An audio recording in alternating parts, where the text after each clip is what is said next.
Hey guys, how's it going? Michael Troy here. Today we're looking at Wildcats number 3 from the 4-issue miniseries that introduced Wildcats to the Image universe via Jim Lee. Oh, how cool is this? So this is issue 3 of 4. A lot of the Image comics in the early 90s launched with miniseries to sort of test the water, see how sales went, fan reaction, that kind of thing. Savage Dragon had a miniseries. I think they all kind of did. A lot of them, most of them. Probably not Spawn. I think Spawn was Todd McFarlane was like, no, I'm absolutely doing this and I don't need to test the waters. I know it's going to be brilliant and everything. So this is the Wildcats miniseries. It did make it a little confusing for me, especially going over all these back issues several years later. Like, I'll pick it up and I'll be like, oh wait, is this the regular series or the miniseries? This is the miniseries, issue 3. Guest starring Youngblood, apparently, and very cool. The cover is by Jim Lee and inked by Liefeld. I feel like, and I don't even know if it's the world's best kept secret, but Rob Liefeld is an amazing inker. If you ever have the opportunity to, like, find a video of him inking on YouTube or something like that, it's magical. You should watch it. Almost a better inker than he is a penciler, in a way. Because I sure do like it when he inks his own work, and it is really cool when he inks someone like Jim Lee. I mean, how good is that? They could easily work together on a full issue. Brandon Choi, Jim Lee, co-creator story, Jim Lee pencil, Scott Williams inks, Joe Chiodo colors, Mike Heisler letters, Ruth Grice editor, John Teague, John Johnson background ink assist, Wendy Fouts, Joe Mendoza, Rod Mojica, Steve Olaf color assist, and Digital Chameleon's separator. So, I love Wildcats. I think they're so cool. They have a new series coming out from DC. It looks questionable. I don't know. I feel like they're trying to capture a Travis Charest kind of style art on the cover, but I'll reserve judgment. Maybe I'll pick it up and review it. Do you guys want me to pick it up and review it? You know, I love like old 70s, 80s, 90s comics.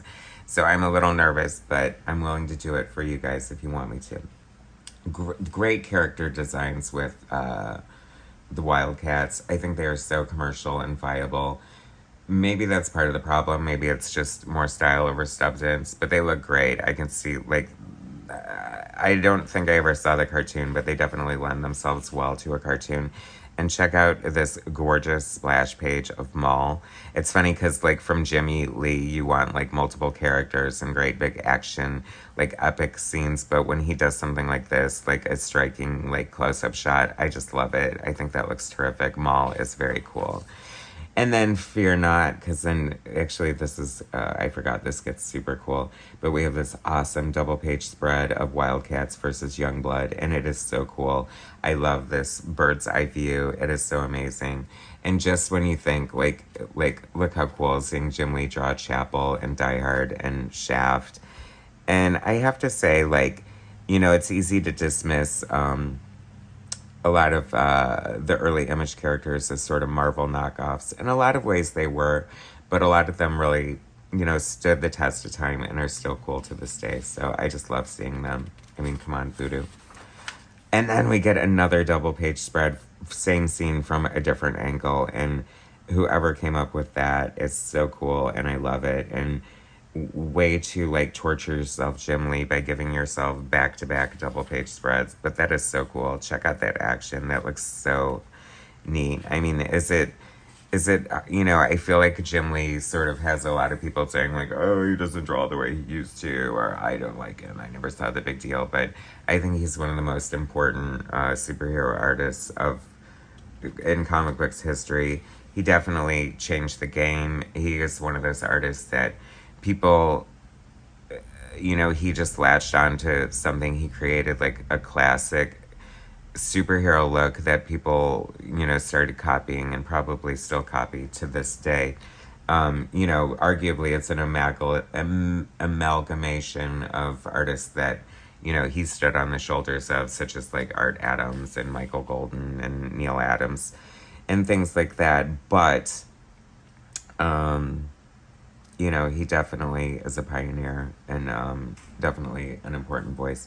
Bedrock with his, like, I don't like the color effect. You know, sometimes their computer coloring was, like, new, and they definitely overdid it in a lot. I would rather see Bedrock not colored with that sort of stony, grainy look. it takes away from the detail of the art, in my opinion. And I think that's the problem with some of the computer coloring. If you have like open art and it's filling something that's not there, that's one thing. But if it's stepping on detail that's already there, then it just becomes muddled and just almost unseeable. Oh my god. You know, Spartan for a robot is pretty sexy. I mean, you gotta hand it to somebody who's designing a robot and decides to give them dead ass because, I mean, come on. Anyway, that's all I'll say about that. Great shot of voodoo. I love this so much. This is so cool and so smart to like guest star in each other's books. I mean, I think that was sort of the fallacy of Image Comics in a way. And I feel like it's I compare it to like Lady Gaga and Madonna. Like, I feel like Lady Gaga tried to do Madonna's 20-year career in 5 years. And damn, she did it, and maybe arguably better. I don't know. So maybe there's something to that.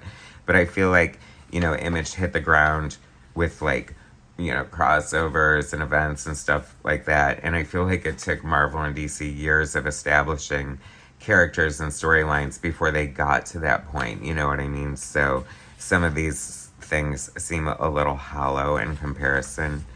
But,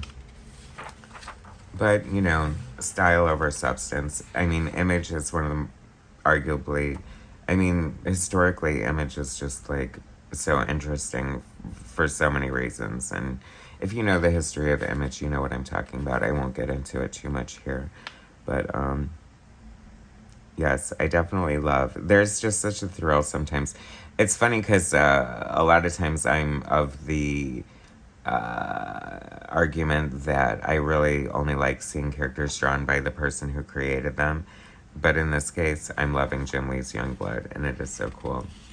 And there's Jim Lee ripping off Frank Miller for this death blow, which actually it's pretty cool and inspired. And looking back at it all these years later, like when you first see it back in the day of the time, it was like, whoa, he's just ripping off Frank Miller. But now that I look at it, like there's a lot of Jim there, there's a lot of nuance, and it actually looks pretty freaking cool. So I'll accept it. How do you like that?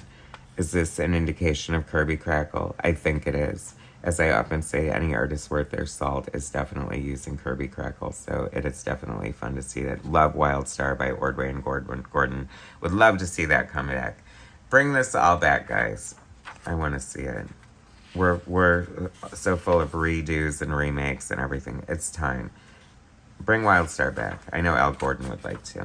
And he has a standing invitation from Eric Larson to do it if he wants to. So, Ordway, make it so.